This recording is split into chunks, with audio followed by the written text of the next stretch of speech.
스마트워치를 착용한 채 전문의 자격시험을 치른 의사에게 2년간 응시 자격을 제한하는 처분을 내린 것은 적법하다는 법원의 판단이 나왔습니다.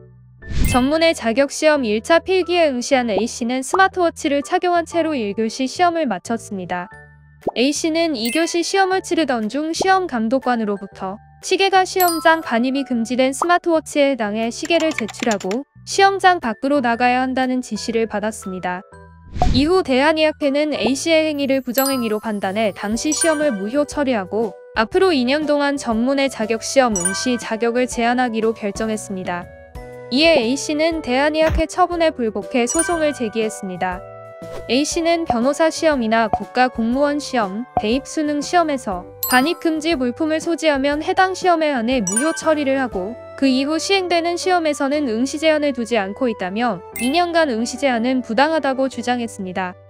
또 A씨는 40대이므로 2년간 전문의 시험 응시를 제한하면 전문의 자격을 취득하는 것 자체가 곤란해질 수 있어 처분으로 인한 손해가 과다하다고 말했습니다. 그리고 시계를 착용한 것은 맞지만 이를 이용해 부정행위를 한 적이 없고 감독관으로부터 별도의 사전 설명을 듣지 못했다는 이유를 들었습니다. A씨는 통화 기능이 전혀 없는 운동용 스마트워치를 차고 있었고 워치와 연동된 휴대전화는 전원을 꺼서 제출한 상태였으니 통신 기능이 있는 기기로 보기는 어렵다는 주장도 했습니다. 하지만 법원은 A씨의 주장을 받아들이지 않았습니다. 재판부는 변호사 시험이나 국가공무원 시험과 비교해 전문의 자격시험은 시험 합격으로 인정되는 자격의 차이가 있고 A씨의 행위가 부정행위에 해당하는 이상 제재를 할 수밖에 없다고 설명했습니다. 또 2년 동안 A씨의 전문의 자격시험 응시가 금지되더라도 의사로서의 직무를 수행하는데 별다른 장애가 없으므로 과도한 제한이라고 단정할 수 없다고 판시했습니다. 재판부는 기술 발전을 고려할 때 통신기기를 실제로 이용해 부정행위를 저지른 경우뿐만 아니라 부정행위에 이용될 가능성이 있는 통신기기의 휴대를 금지하고 이를 위반하면 제재할 필요가 있다고 덧붙였습니다.